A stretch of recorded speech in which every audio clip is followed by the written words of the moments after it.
بسم اللہ الرحمن الرحیم۔ السلام علیکم ورحمۃ اللہ وبرکاتہ۔ میرے یوٹیوب چینل کے ناظرین، آج آپ کے سامنے میں ذی الحج کے حوالے سے جو اعمال صالحہ ہیں، ان 10 دنوں کے روزوں کے متعلق اور ان 10 دنوں کی کیا فضائل ہیں، حضور علیہ الصلوۃ والسلام کی چند احادیث مبارکہ آپ کے سامنے پیش کرنے کی سعادت حاصل کرتا ہوں۔ توجہ سے سنیے گا۔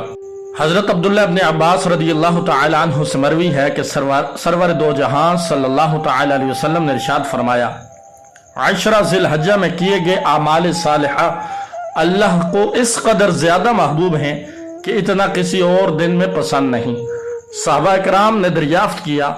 حتیٰ کہ جہاد فی سبیل اللہ بھی اتنا پسندیدہ نہیں؟ تو آپ صلی اللہ تعالی علیہ وسلم نے فرمایا، جہاد فی سبیل اللہ بھی نہیں، سوائے اس شخص کے جو اپنا جان و مال لے کر نکلا، مال اور جان خرچ کرتے ہوئے خالی ہاتھ واپس ہوا اور شہید ہو گیا۔ ذو الحجہ کے پہلے 10 کے ایام کی فضیلت بیان کرنے کے لیے اللہ تبارک و تعالی نے قرآن کریم ان ایام کی مختلف اوقات کی قسم کھائی ہے، چنانچہ ارشاد ربانی ہے، والفجر ولیال 10، قسم ہے فجر کی اور 10 راتوں کی، اور طاق کی اور جفت کی، اور رات کی جب وہ چلنے لگے۔ بیان کرتے ہوئے فرمایا کہ اللہ تعالیٰ کے نزدیک سب دنوں سے عظیم ترین دن قربانی 10 ذی الحجہ کا دن ہے۔ پھر اس کے بعد والا دن یہ وہ دن ہے کہ جس دن حجاج نے حج کے اکثر اعمال ادا کرنے ہوتے ہیں۔ جمرہ عقبہ کو کنکریاں مارنا، قربانی کرنا، سر کے بال کاٹنا، طواف زیارت اور سعی کرنا، یہ سب اعمال حجاج ادا کرتے ہیں، اور دیگر مسلمان اس دن نماز عید الاضحیٰ ادا کر کے قربانی کا فریضہ سر انجام دیتے ہیں۔ ذی الحجہ میں کس دن روزہ رکھنے کا زیادہ ثواب ملتا ہے؟ ابن ماجہ شریف کی حدیث مبارکہ میں آتا ہے کہ ذی الحجہ کے ابتدائی ایام 1 سے 9 تک میں سے ہر ایک دن کا روزہ 1 سال کے روزوں کے برابر ہے، اور مسلم شریف کی روایت میں ہے، عرفہ یعنی 9 ذی الحجہ کا روزہ 2 سالوں کے گناہوں کا کفارہ ہے، 1 سال گزشتہ اور 1 سال آئندہ۔ اس لیے ذی الحجہ کے ابتدائی 9 ایام کا روزہ افضل ہے، اور خاص کر 9 ذی الحجہ کے روزے کی فضیلت بقیہ ایام کی بنسبت سب سے زیادہ ہے۔ ذی الحجہ کے پہلے 9 دنوں میں روزہ رکھنے کی فضیلت بیان کرتے ہوئے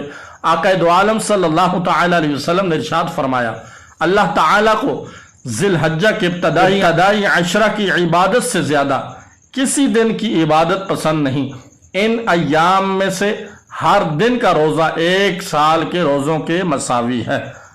ذی الحجہ کے دن کا روزہ رکھنا، جسے نبی پاک صلی اللہ تعالی علیہ وسلم نے گزشتہ 1 سال اور آئندہ 1 سال کے لیے کفارہ قرار دیا ہے، اور حضرت سیدہ عائشہ صدیقہ رضی اللہ تعالی عنہ سے مروی ہے کہ رسول خدا صلی اللہ علیہ وسلم نے فرمایا، سال بھر میں مجھے کوئی روزہ عرفہ یعنی کہ 9 ذی الحجہ کے دن کے روزے سے زیادہ محبوب نہیں، اس لیے 9 ذی الحجہ کے روزہ کی فضیلت سے محروم نہیں ہونا چاہیے۔ نیز آقا دو جہاں صلی اللہ تعالی علیہ وسلم نے 9 ذی الحجہ یعنی کہ یوم عرفہ کے دن روزہ رکھنے کی فضیلت بیان کرتے ہوئے فرمایا،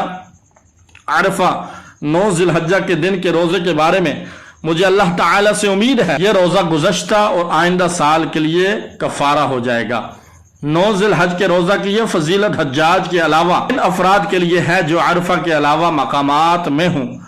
جو لوگ حج کے لیے عرفات میں موجود ہوں، انہیں حضور کی سنت کے مطابق روزہ نہیں رکھنا چاہیے، تاکہ وہ ذہنی اور جسمانی طور پر مکمل یکسوئی اور قوت کے ساتھ اپنی ذکر و عبادات میں مشغول رہیں۔ ذی الحجہ کا دن کا روزہ رکھنا، جس نبی پاک صلی اللہ تعالی علیہ وسلم نے 1 سال اور آئندہ 1 سال کے لیے کفارہ قرار دیا، اور حضرت سیدہ طیبہ عائشہ صدیقہ رضی اللہ تعالی عنہ سے مروی ہے کہ رسول اللہ صلی اللہ تعالی علیہ وسلم نے فرمایا، سال بھر میں مجھے کوئی روزہ عرفہ 9 ذی الحجہ کے دن سے زیادہ محبوب نہیں۔ 9 ذی الحجہ کے روزہ کی فضیلت سے محروم نہیں ہونا چاہیے۔